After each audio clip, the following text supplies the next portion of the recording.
Hello दोस्तों, जय Hind to everyone. Your most welcome in your channel army boys Gyan Sagar. आज के वीडियो में हम लोग एनसीसी के एग्ज़ाम पेपर का एनालिसिस करने वाले हैं।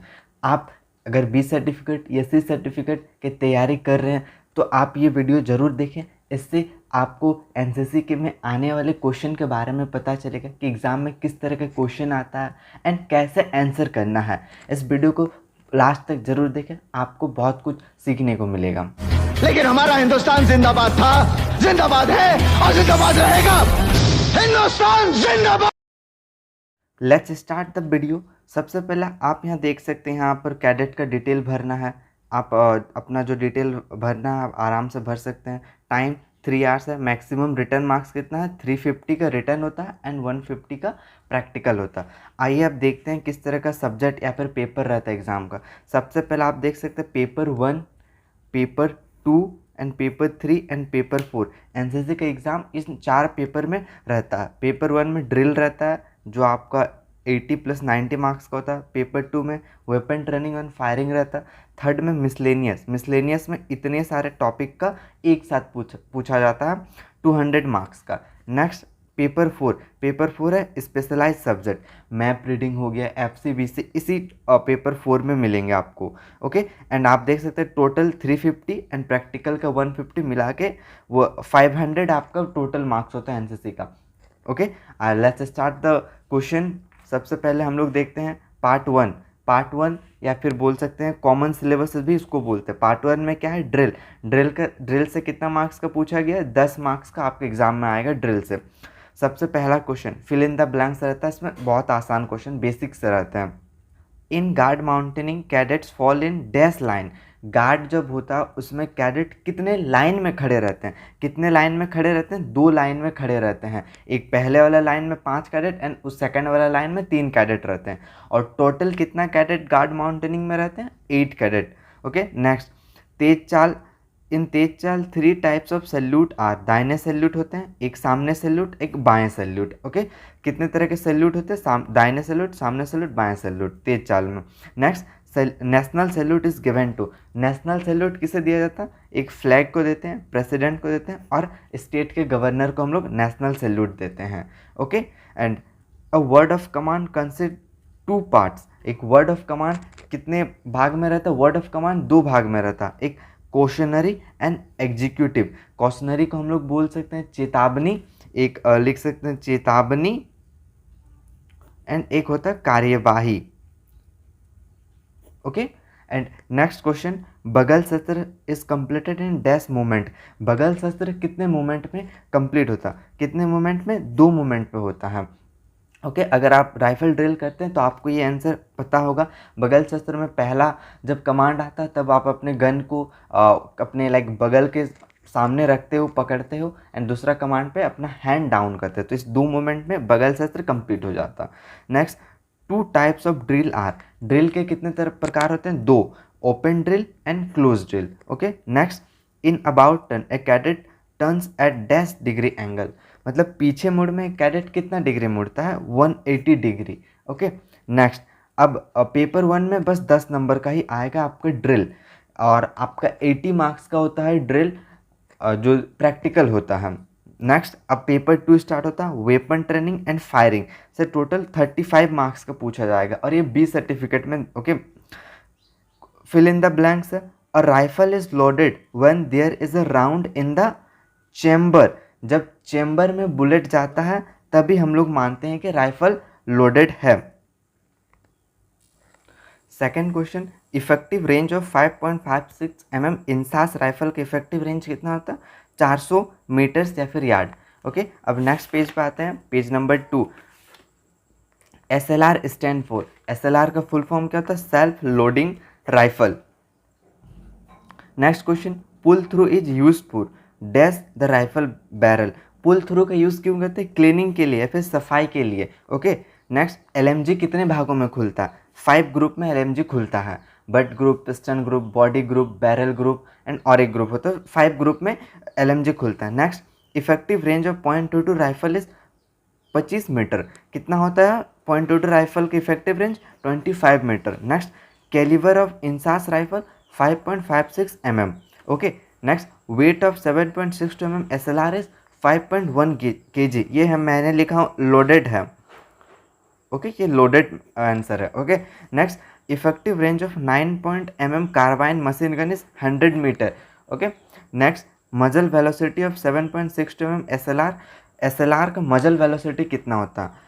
823 मीटर पर सेकंड। मीटर पर सेकंड में होता है 823, बट बुक में कितना लिखा हुआ? 2700 फीट पर सेकंड। फीट पर सेकंड में पूछेगा तो 2700 आंसर है, अगर मीटर पर सेकंड में 823 है। ओके, अब नेक्स्ट, वेपन ट्रेनिंग में ही एक क्वेश्चन है, explain the safety precaution to be taken while handling a weapon for training. मतलब वेपन को जब हम लोग ट्रेनिंग में यूज़ करते हैं तो क्या क्या सेफ्टी हमें करना चाहिए। सबसे पहला आंसर है, एंड यस, आंसर मैंने इंग्लिश में लिखा हूँ बट मैं आपको हिंदी में बताऊँगा। Okay, so try to understand. अगर डोंट नीड टू वरी, मैं नेक्स्ट में इसी का हिंदी में भी अपलोड कर दूंगा। ओके, पहला आंसर क्या है? ऑलवेज कीप द मजल pointed in a safe direction.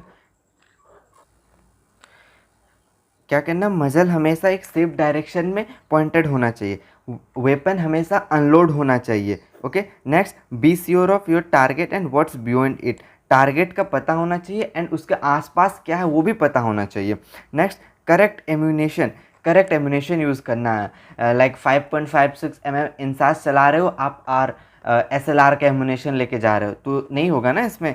So next होगा, wear eye and ear protection. Okay, next, be sure the barrel is clear. हमेशा ध्यान रखिए बैरल क्लियर होना चाहिए। Okay, next, if your gun fails to fire when the trigger is pull handle with care. इसका मतलब बोल रहा कि अगर आप फायर करते हो बट आपने ट्रिगर दबाया बट स्टिल आपका बुलेट नहीं निकला, सो इस समय आपको पैनिक नहीं होना, चुपचाप अपनी जगह में लेटे रहना एंड अपना हैंड रेज करना, तो सर आपके पास खुद आ जाएंगे। ओके, अब ये क्वेश्चन हो गया। नेक्स्ट हमारा थर्ड क्वेश्चन, पेज नंबर 3 में आते हैं, ये भी वेपन ट्रेनिंग का ही पार्ट है। How do you take correct firing position. Firing का करेक्ट पोजिशन क्या है? ओके, एंड ध्यान, क्वेश्चन को ध्यान से देखिए, करेक्ट फायरिंग पोजीशन पूछ रहा, गुड एम गुड शूटिंग का ये नहीं पूछ रहा प्रिंसिपल। तो आप इसमें ये नहीं लिखो कि अच्छी पकड़ होनी चाहिए, अच्छा होल्ड होना चाहिए, एंड वो आंसर रॉन्ग हो जाएगा। हमें पूछ रहे पोजीशन कैसा होना चाहिए, करेक्ट पोजीशन। सो पहला है फर्स्ट स्टेबल लाइंग पोजीशन, मतलब पहले हमें स्टेबल लेटे हुए रहना है। Second, legs are open wide apart, पैर फैले हुए रहते हैं हमारे। And the soldier should be लेबल, जो हमारे शोल्डर हैं वो एक लेवल पे होने चाहिए। आपका जो राइट हैंड है वो स्टेडीनेस प्रोवाइड करता है हमारे, and the forefinger to be actually on the trigger, जो हमारे फोर फिंगर है वो हमारे ट्रिगर पे होने चाहिए। नेक्स्ट आते हैं, left hand acts as support to the forward part. अब लेफ्ट हैंड से हम लोग क्या करते हैं, गन को आगे बैरल से पकड़े रहते हैं। ओके, नेक्स्ट, बैरल से पकड़े रहते हैं, फिर aim correctly then hold breath while pressing the trigger. Aim को अच्छा से करेक्ट करना है,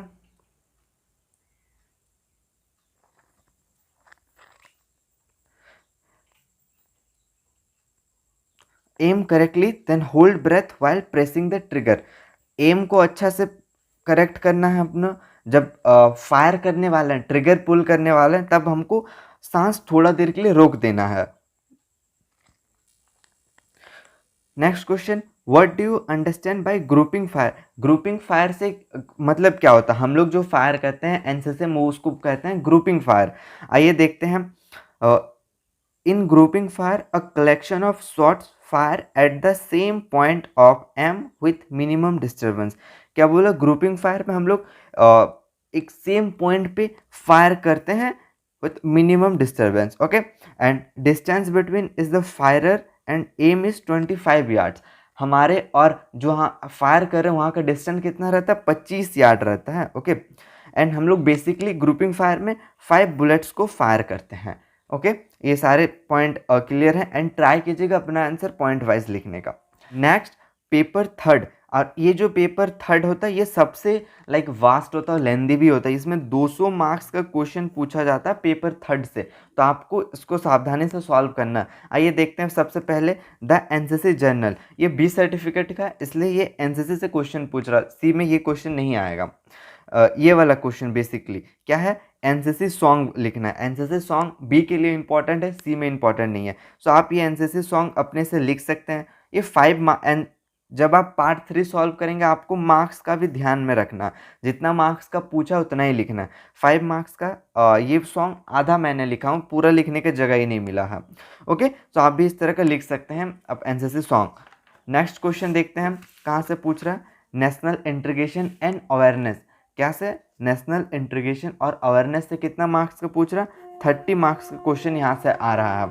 ओके, पहला क्वेश्चन क्या है, व्हाट इज नेशनल इंटीग्रेशन, राष्ट्रीय एकता से आप क्या समझते हैं। क्या आइए देखते हैं क्या होता है नेशनल इंटीग्रेशन।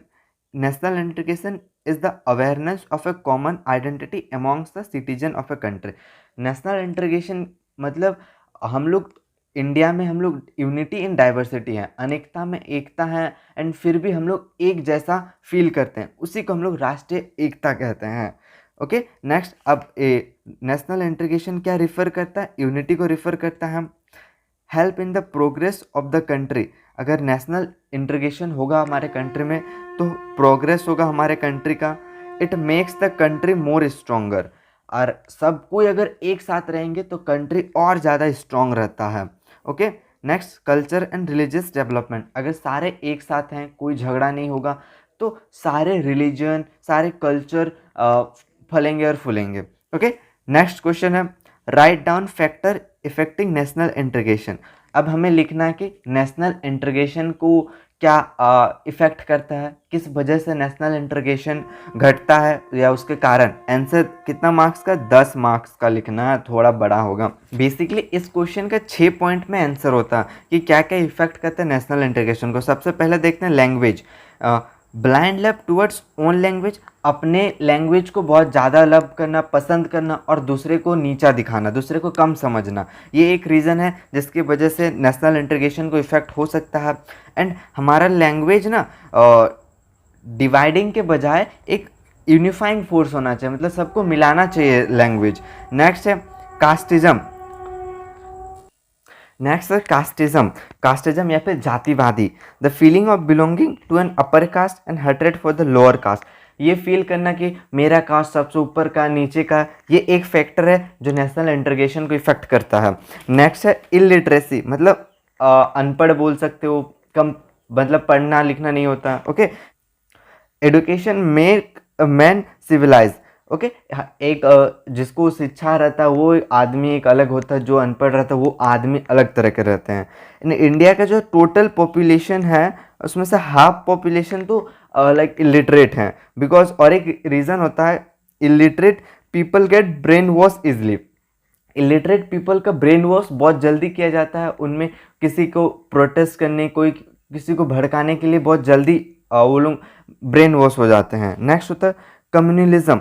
कम्युनलिज्म क्या होता है, feeling of discriminatory of an individual against another और बेसिक ऑफ रिलीजन, मतलब रिलीजन के बेसिक पे डिस्क्रिमिनेट करना, छुआछूत करना या फिर अनटचेबली बोल सकते हैं।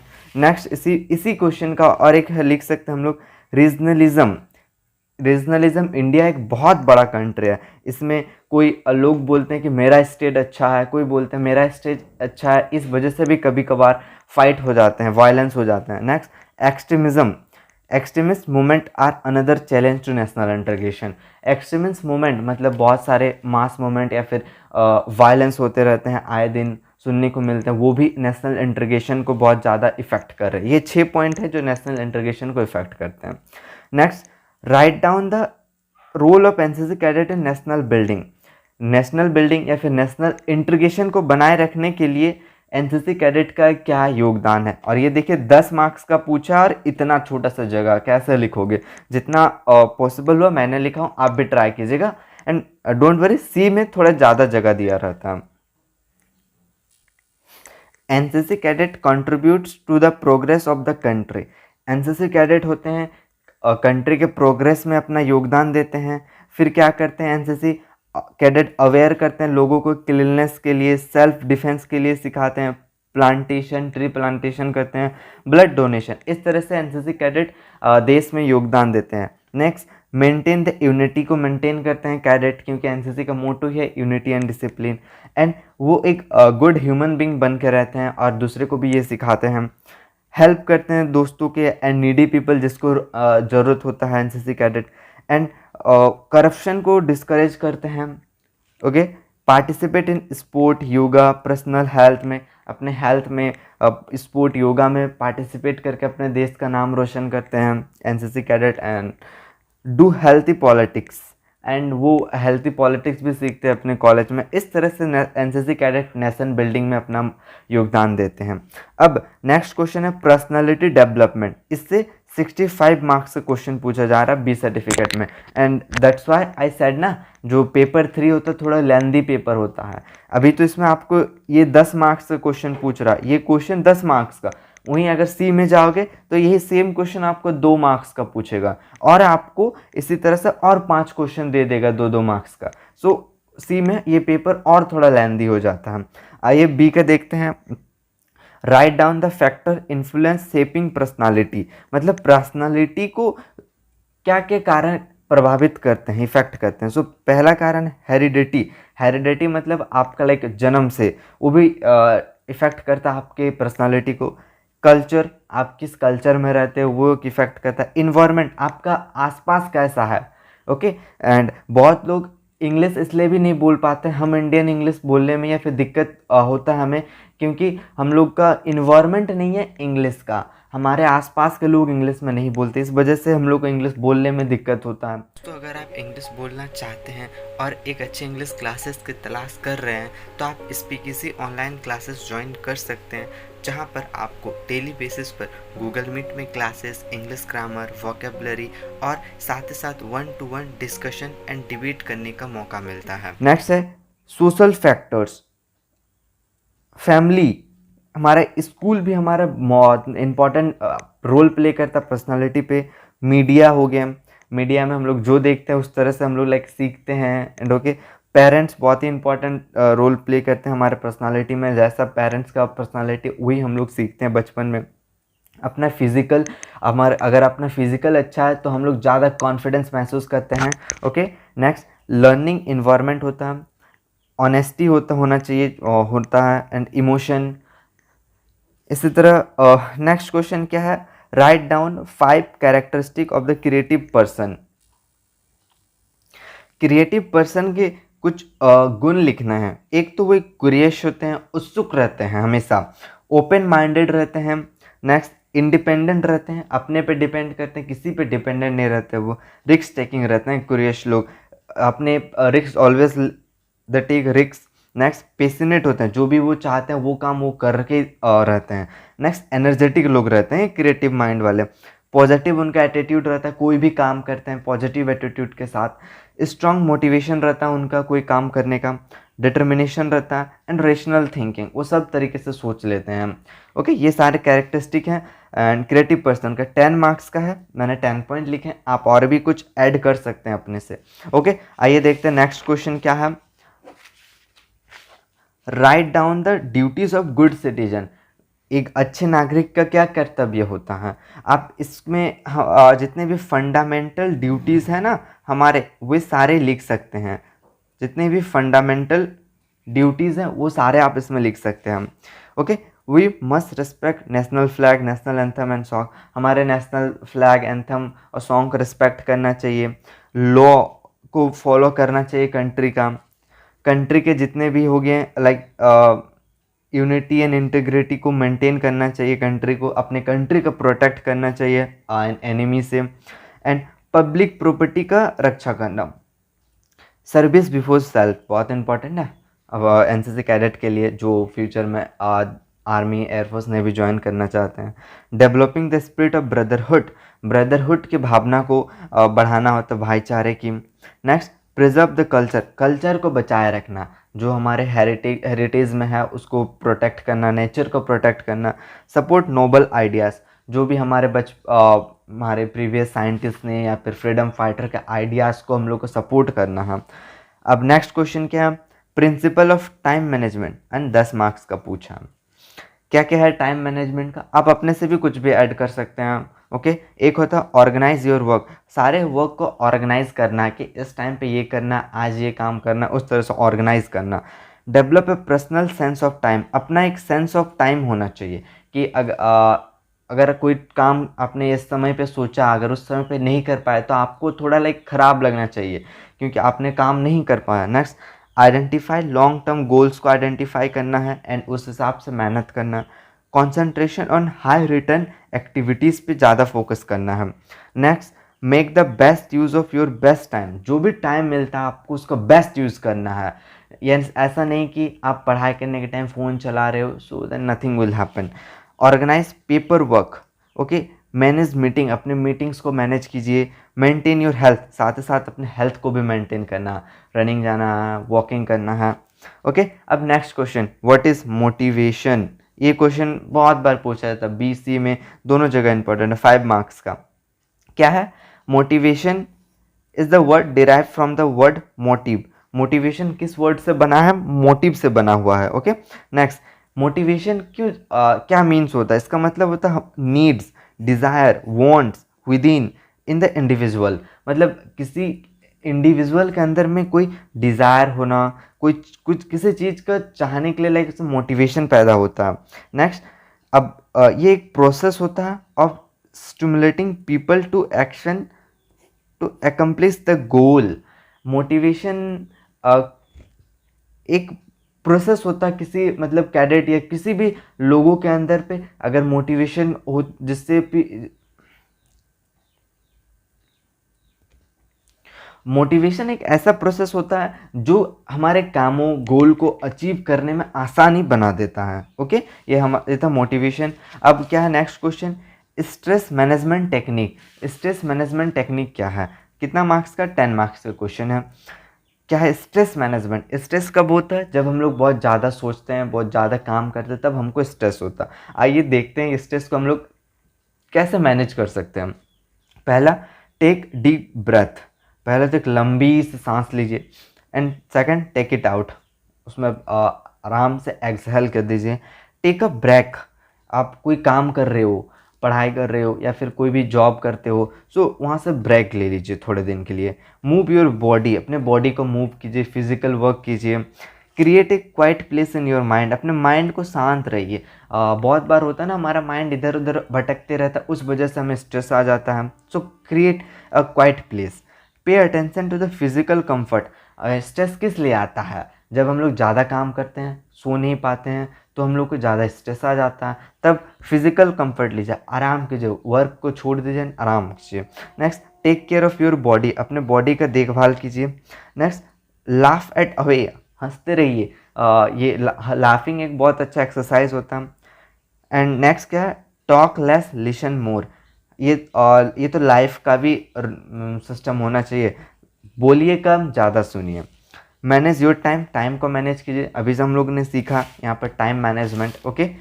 अब नो योर लिमिट्स, अपने लिमिट्स को ज़रूर जानिए, क्या है आपका लिमिट्स, कहाँ कितना बोलना है, ओके। अब इसी में नेक्स्ट क्वेश्चन है और ये last question I think, okay.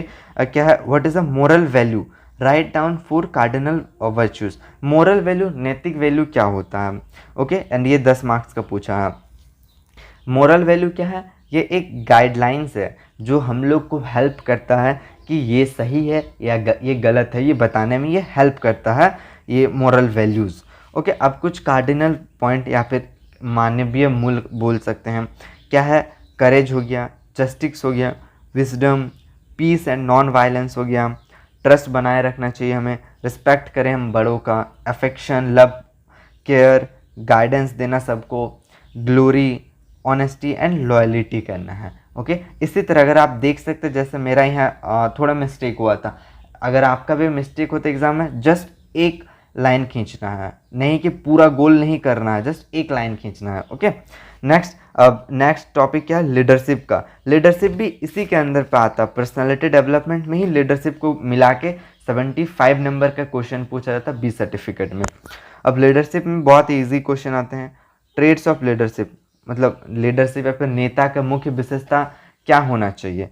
चलिए देखते हैं। एक जो लीडर होता है वो अलर्ट होना चाहिए हमेशा, बियरिंग होना चाहिए, उसमें करेज होना चाहिए कोई भी डिसीजन लेने का, कोई भी काम करने का, लॉयल होना चाहिए अपने कैडेट्स के तरफ या फिर अपने जो भी जनता है, इंथुजियाज्म होना चाहिए, उत्सुक होना चाहिए वो, डिसिसिवनेस, कोई भी डिसीजन लेने आना चाहिए उसको अपने से, इंड्योरेंस होना चाहिए और काम करने का ज़्यादा क्षमता होना चाहिए, इनिशिएटिव होना चाहिए, कोई भी काम मिले वो हम तुरंत इनिशिएटिव ले। नेक्स्ट, इंटीग्रिटी होना चाहिए, सब कुछ साथ लेके काम करने का कोशिश करें, जजमेंटिव होना चाहिए, जस्टिस होना चाहिए उसमें, नॉलेज बहुत इंपॉर्टेंट है, कोई भी लीडर में नॉलेज होना चाहिए, एंड सेंस ऑफ ह्यूमर होना चाहिए, कहाँ क्या बोलना है, ओके।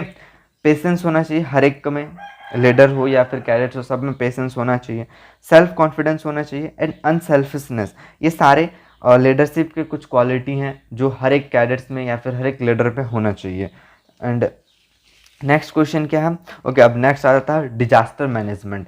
ये पार्ट 3 में ही आते हैं, डिजास्टर मैनेजमेंट या फिर आपदा प्रबंधन। कितने मार्क्स का? 15 मार्क्स का क्वेश्चन पूछा जाएगा इसमें। क्या क्या क्वेश्चन है कि डिजास्टर के दौरान नेशनल क्लैमिटीज या फिर नेशनल डिजास्टर में एनसीसी कैडेट कैसे हेल्प करेंगे, ओके। एंड आप जब कोई भी डिजास्टर आता है, कोई भी आपदा, फ्लड आ गया, तो आप देखते हैं कि एनडीआरएफ की टीम आती है वहाँ पर मदद पहुँचाने, तो आप वहाँ कैसे हेल्प कर सकते हो, कैसे search and rescue trapped people, जो फंसे हुए हैं उनका सर्च एंड रेस्क्यू कर सकते हो। डिस्ट्रीब्यूशन ऑफ रिलीफ आराम देने के लिए आप उन्हें लाइक एन अच्छी जगह पर ले जा सकते हो। रिलीफ में उनको स्टोर प्रोवाइड करना, फूड एंड वाटर उनको प्रोवाइड करना, okay. Next, stabilise and run first centres, मतलब फर्स्ट एड सेंटर करना है आपको लाइक एनडीआरएफ की टीम और जो विक्टिम है या फिर जो लोग हैं घायल हुए उनके बीच में आपको काम करना है, बहुत स्पीडली काम करना होगा। नेक्स्ट, मोटिवेटिंग पीपल, बहुत इंपॉर्टेंट है, आप मोटिवेट कर सकते हो पीपल को। अगर किसी ने किसी को लॉस्ट कर दिया है डिजास्टर के दौरान। नेक्स्ट है help in maintaining hospital discipline and security. अब जब फ्लड आ गया, फिर कोई भी डिजास्टर आता है तो सारा सिस्टम बिगड़ जाता है, तो वहाँ पर आप एक मेंटेन कर सकते हो हॉस्पिटल का डिसिप्लिन को एंड सिक्योरिटी को। And by stopping rumours, rumours मतलब जो अब अफवाह फैलते हैं कि यहाँ पर ये हो गया है, उसको स्टॉप करना है। And provide accurate news, accurate data देना है आपको लोगों को, ताकि वे अच्छे फील कर सके, मोटिवेट फील कर सके। And assist the civil authorities, जो सिविल अथॉरिटीज़ आएंगे एनडीआरएफ के टीम, उनको आपको मदद पहुंचाना है, क्योंकि आप लोकल रहेंगे ना, तो आपको ज़्यादा पता होगा आपके एरिया के बारे में। अब नेक्स्ट क्वेश्चन है 5 मार्क्स का, डिजास्टर क्या है एंड डिजास्टर के टाइप सबको तो पता ही है। लाइक एन डिजास्टर एक कॉमनली डिनोट्स होता है एनी ओड इवेंट, नेचुरल और मैन मेड। अब एक डिजास्टर क्या होता है? ओड इवेंट होता है, नेचुरल भी हो सकता है, मैन मेड होते हैं, जो किसी भी एरिया में बहुत ही खतरनाक लाइक एन डेंजर और ख़तरनाक नुकसान लाते हैं। एंड टाइप्स ऑफ डिजास्टर क्या है? Natural disaster and man made disaster, okay. And next होता है हमारा टॉपिक है social service and community development. इसमें से 30 मार्क्स का क्वेश्चन पूछा जाएगा, ओके।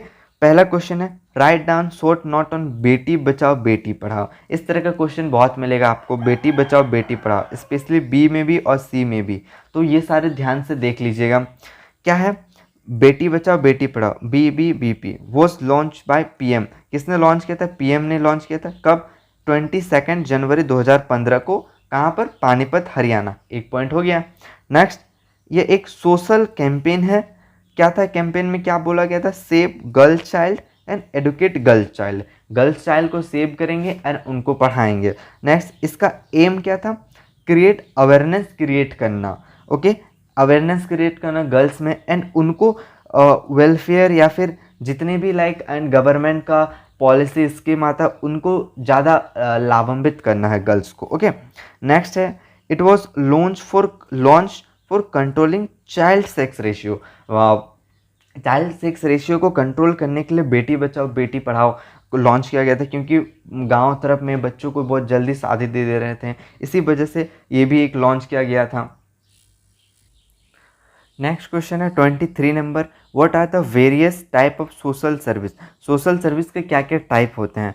एक होता है एजुकेशन सोशल सर्विस होता है, employment, welfare, social welfare, medical care देना, फैमिली प्लानिंग एंड न्यूट्रिशन, लोगों को बताना कि फैमिली प्लानिंग करना, न्यूट्रिशन सही प्रदान करना, एक सोशल सर्विस हो गया। पब्लिक हेल्थ में काम करना, जैसे टीका देना, आप एनसीसी में हो तो आपने ज़रूर टीका देने गए होगे, आपने ये सोशल सर्विस डेफिनेटली किया होगा। हाउसिंग एंड रिहेबिलिटेशन, मतलब लोगों को हाउसिंग प्रदान करना जब कोई डिजास्टर आ जाता उस समय। नेक्स्ट, ब्लड डोनेशन में पार्टिसिपेट करना एंड ट्री प्लांटेशन, ये सारे सोशल सर्विस हैं। ऑर्गन डोनेट, ये सारे सोशल सर्विस हैं जो आप अपने एनसीसी में कुछ करते हो, कुछ एनसीसी के बाद हमें अपने थ्रू आउट लाइफ में सोशल सर्विस ज़रूर करनी चाहिए। नेक्स्ट है शॉर्ट नोट ऑन स्वच्छ भारत अभियान, 10 मार्क्स का क्वेश्चन है। जैसे मैंने कहा था अभी बेटी बचाओ बेटी पढ़ाओ है, स्वच्छ भारत भी आया, ये सारे बहुत इंपॉर्टेंट होते हैं, ये पूछे जाएंगे। स्वच्छ भारत अभियान SBA वॉज लॉन्च ऑन 2 अक्टूबर 2014, ये कब लॉन्च हुआ? 2014 में 2 अक्टूबर को। इसका एम्स क्या था? Achieve the vision of clean India, मतलब पूरा इंडिया को क्लीन करना। ओके, और इसको लॉन्च किसने किया था? PM नरेंद्र मोदी। ओके, इस तरह का कोई भी स्कीम आता ना तो आप लिख सकते हो without any doubt PM Narendra Modi. It is the India's largest cleanliness campaign, India का मतलब सबसे बड़ा क्लीननेस कैंपेन है अभी तक में स्वच्छ भारत अभियान।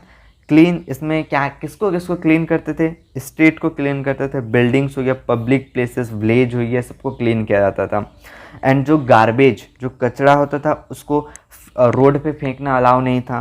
ओके, एंड इसका और एक काम था कि make people aware of the important of cleanliness, लोगों को अवेयर करना कि क्लीननेस का कितना इंपॉर्टेंट है। ओके, नेक्स्ट क्वेश्चन है what are the causes of female foeticide. Female foeticide मतलब भ्रूण हत्या। ये भ्रूण हत्या क्या होता है? लाइक पेट में ही बच्चे को मार देना, इट्स कॉल्ड भ्रूण हत्या, फिर फीमेल फोर्टिसाइड। क्यों ऐसा होता है? एंड ये पहले या फिर अभी भी कुछ गांव के इलाकों में होते हैं। क्या क्यों होता है? Main reason preference to have male child, मतलब ये चाहना या फिर ये विश करना कि हमारे फैमिली में मेल चाइल्ड हो। ओके, नेक्स्ट अनवांटेड प्रेगनेंसी भी एक रीज़न होता है। ओके, नेक्स्ट है फॉल मेडिकल इथिक्स, मतलब गलत मेडिसिन की वजह से भी कभी कभार बच्चों का लाइक डेथ हो जाता है in the womb of mother. Next है family pressure. Okay, family pressure की वजह से भी एंड कभी फीमेल फोर्टिसाइड होता है। एंड डोरी सिस्टम एक और बड़ा रीज़न है। नेक्स्ट डेटोराइट स्टेटस ऑफ वुमेन का कंडीशन अभी भी स्टिल कुछ रूरल एरिया में बहुत ख़राब है, उस वजह से भी फीमेल फोर्टिसाइड होता है। ओके, ये सारे चीज़ों को लाइक हमें रोकना है, पीपल को अवेयर करना है about this. Okay, next write down short note on digital India. अब डिजिटल इंडिया पे शॉर्ट नोट लिखना, ये कितना मार्क्स का? 5 मार्क्स का। इट वॉज लॉन्च्ड ऑन 1 जुलाई 2015, कब लॉन्च हुआ? 1 जुलाई 2015 को। ओके, एंड नेक्स्ट कौन लॉन्च किया? जैसे मैंने बताया PM Narendra Modi. Maximum time में यही लिखना है आप लोगों को अगर नहीं आता कुछ तो। एंड इसका एम्स क्या था? Aims to promote digitalisation in India. And digital India के वजह से आज हम लोग का मैक्सिमम काम डिजिटल हो गया, हम लोग का C सर्टिफिकेट भी डिजिटल आने लगा, उसमें QR कोड है, आप नोटिस किए होंगे। एंड सो ये एक बहुत ही इंपॉर्टेंट है डिजिटल इंडिया का। नेक्स्ट क्या है? It has turn most of the service online, इसके वजह से बहुत सारे सर्विस ऑनलाइन हो गए।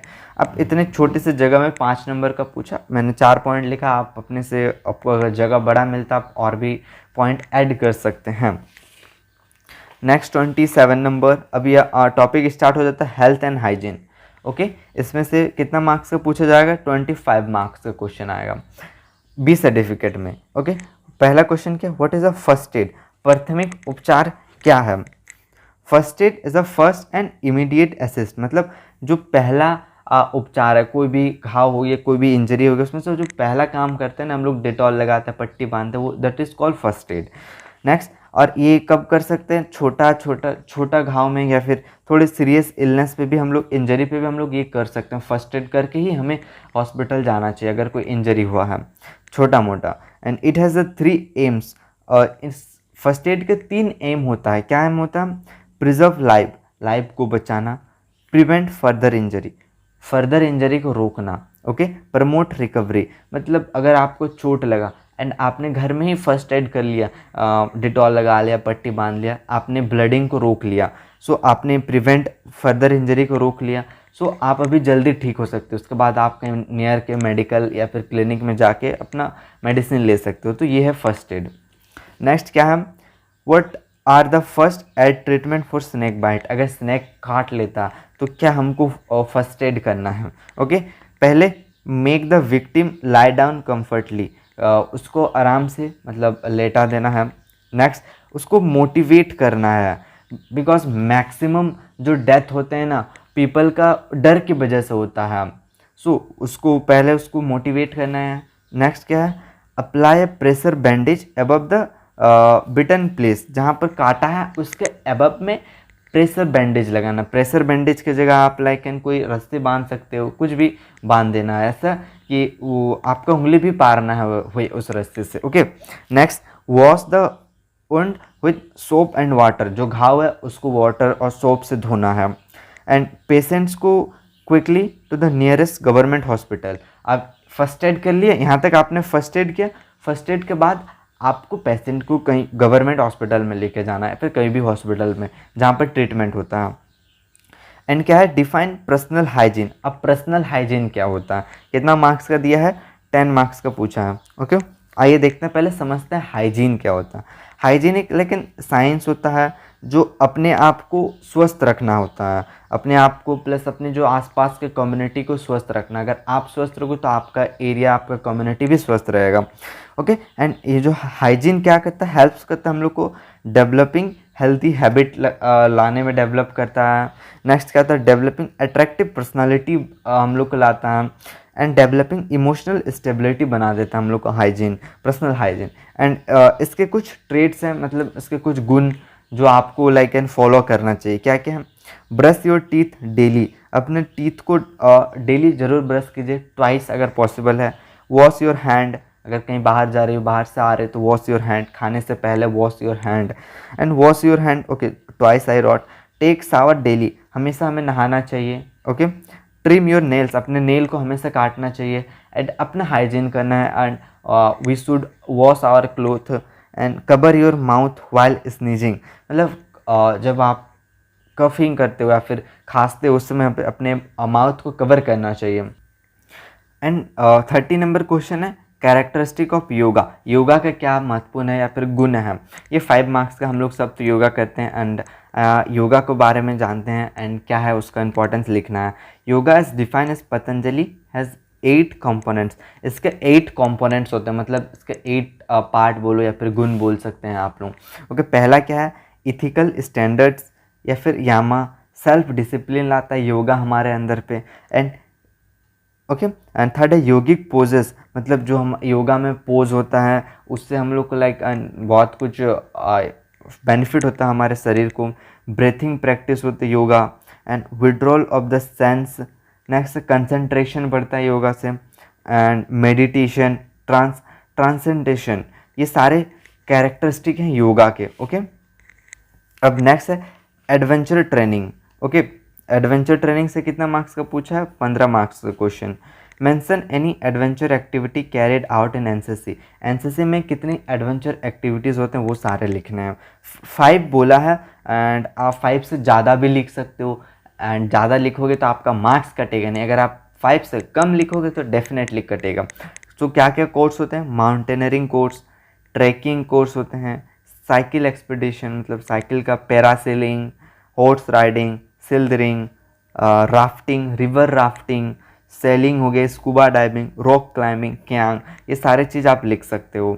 इसमें सारे तीनों विंग, एनसीसी के 3 विंग होते हैं, तीनों विंग के एडवेंचर एक्टिविटीज़ मिक्स किया करके लिखे हैं। ओके, अगर स्पेशली आर्मी का पूछता तो आपको आर्मी का लिखना होगा। फिर अब बोलता है what is tracking, next question, what are the aims of tracking, कितना मार्क्स का, 10 नंबर का पूछा। ट्रैकिंग क्या होता है, आप बहुत सारे कैडेट ने ट्रैकिंग कैंप क्या होगा, तो आप ट्रैकिंग कैंप का क्या इंपॉर्टेंट होता है। ट्रैकिंग का मतलब क्या होता है पहले वो जानते हैं।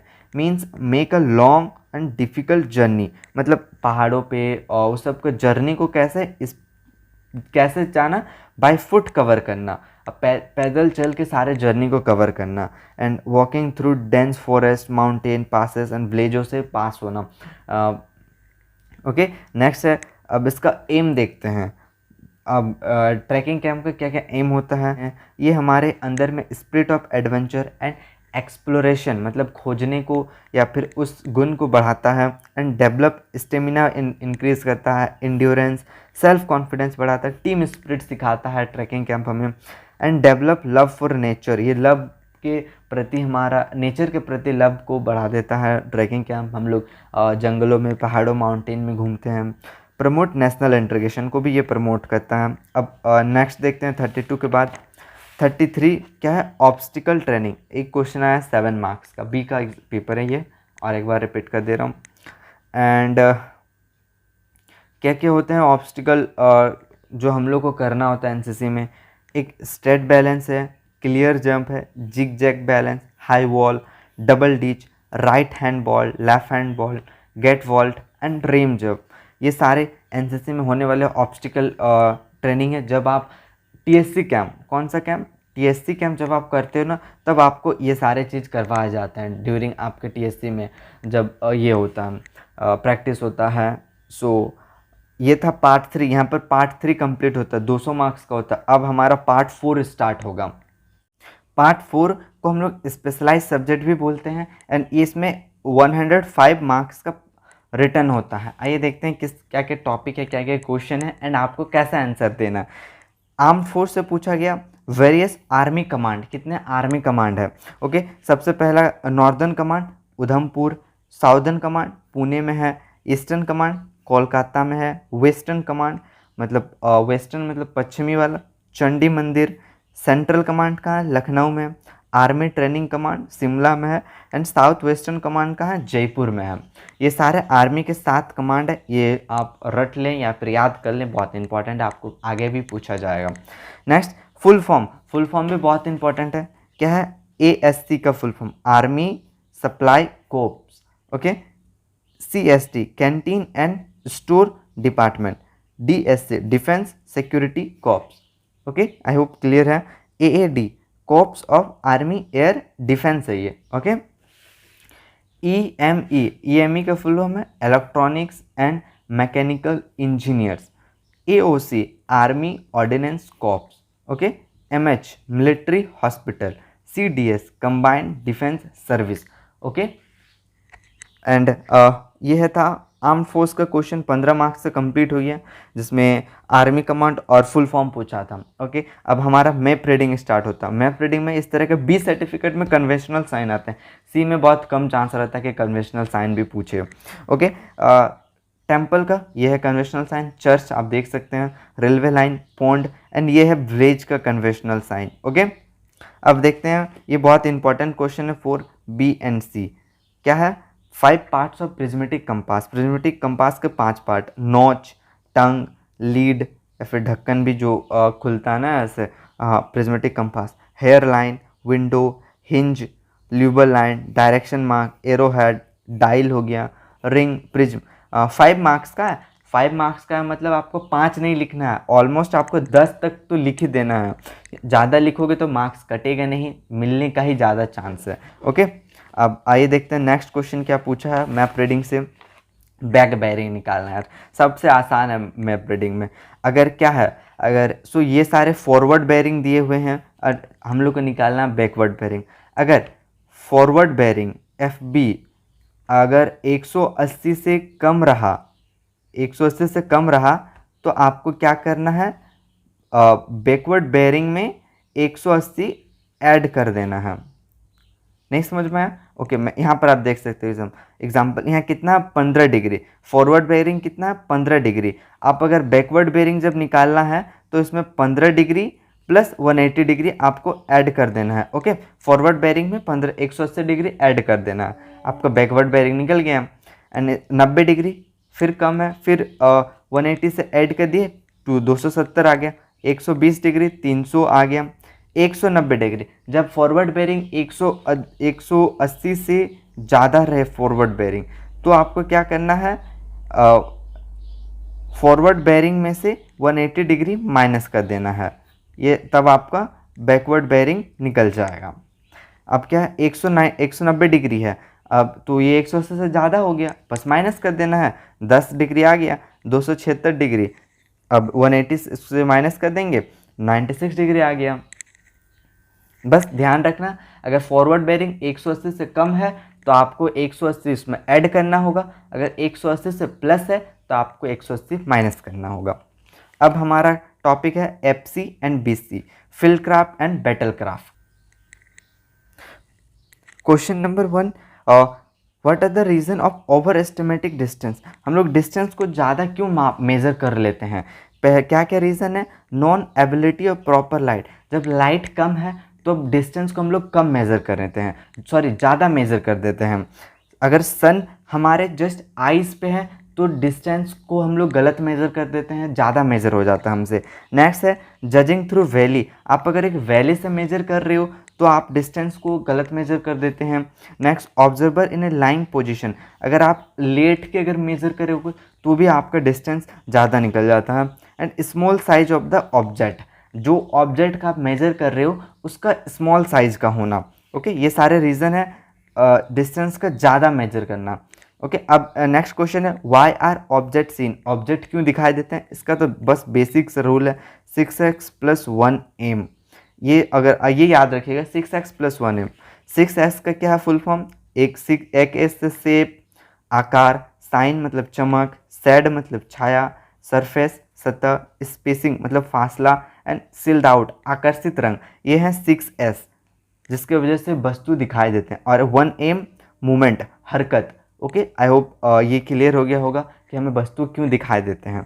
Next question, section, what are the section formation, section formation क्या है एंड उसका नाम भी लिखना है। ये 10 मार्क्स का। ओके, सो अगर आपको इसमें जगह बहुत ही कम मिला था तो मैंने शॉर्ट में लिखा हूँ, अगर आपको ज़्यादा जगह मिलता तो आप इसको और थोड़ा बड़ा करके लिख सकते हैं। सबसे पहले सेक्शन फॉर्मेशन क्या है वो जान लेते हैं। सेक्शन फॉर्मेशन होता है smallest sub unit of an infantry battalion का सबसे कम या फिर सबसे सब यूनिट होता है। ओके, इसमें 10 आदमी या फिर 10 से 11 लोग रहते हैं इस सेक्शन पे। एंड सेक्शन को कमांड कौन करता है, section commander.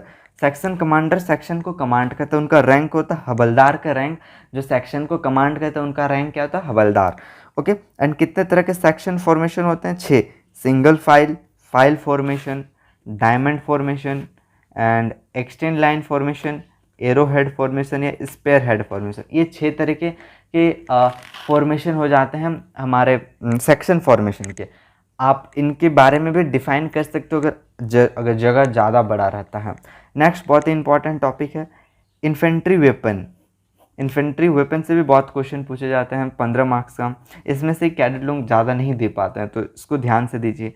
Important weapon of infantry battalion का इंपॉर्टेंट वेपन क्या क्या है, 81 mm motor, 80 GM anti tank guided missile, 9 mm pistol रहता है, 5.56 mm इंसास, AK-203 या फिर LMG भी रहता है, light machine gun, CMG carbine machine gun, MMG, Dragunov SBD भी रहता है एक इन्फेंट्री बटालियन में, RL रॉकेट लॉन्चर, और ये मैंने एडिशनल पे लिखा हूँ 13 mm mini flare.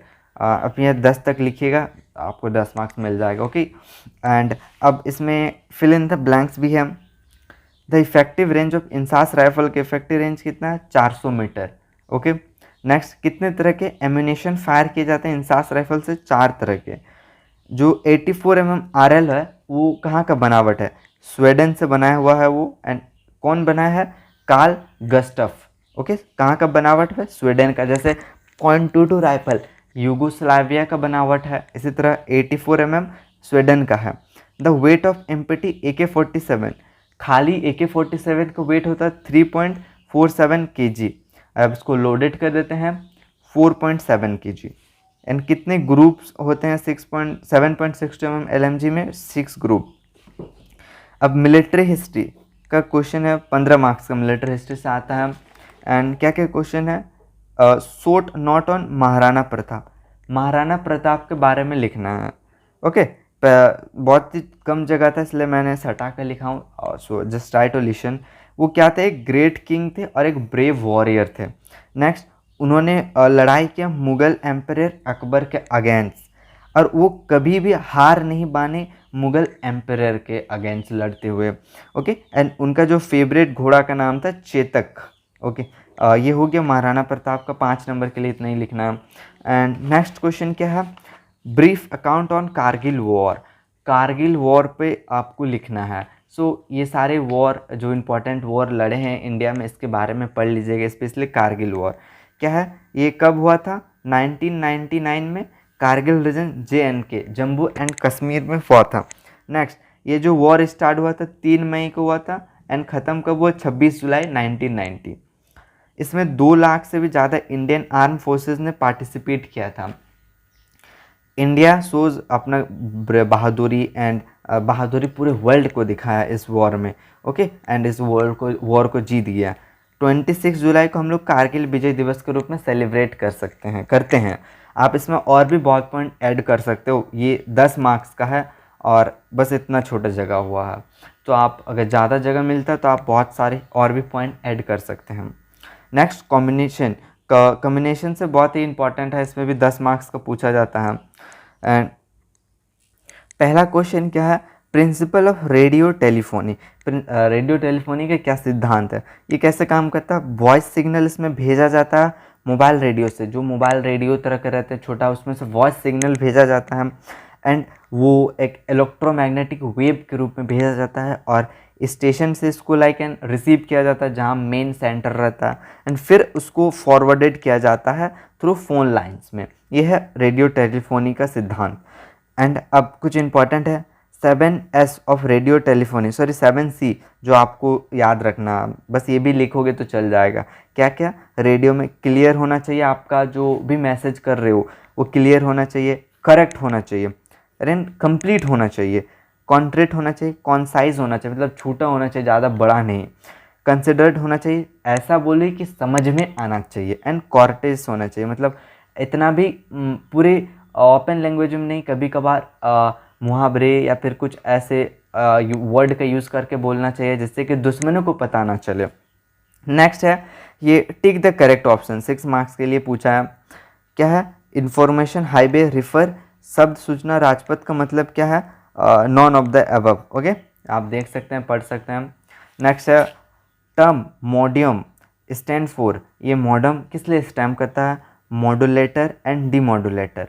Okay, next है type of propagation of wave are, तरंग संचार के प्रकार क्या क्या हैं, स्काई वेव, स्पेस वेव या ग्राउंड वेव। ये तीनों ही तरंग संचार के लाइक एग्जाम्पल होते हैं। All of the above is a correct answer. And here the analysis of the paper is over, यहाँ पर ख़त्म हो गया। आपने देखा कि पेपर 4 पार्ट में था, ड्रिल, वेपन ट्रेनिंग, मिसलेनियस में 200 मार्क्स का, एंड पेपर 4 स्पेशलाइज सब्जेक्ट। और ये आपका 350 का एग्ज़ाम होता है, अगर 350 का रिटर्न होता है। Okay, and I hope you will like this video. And इसी तरह के और भी पेपर एनालिसिस एंड एनसीसी से रिलेटेड अपडेट, एनसीसी से क्लासेस के लिए आप हमारे चैनल को सब्सक्राइब कर सकते हैं एंड हमारे चैनल से ज़रूर जुड़ें ताकि आपको और भी एनसीसी से रिलेटेड अपडेट मिले। थैंक यू, जय हिंद टू एवरीवन।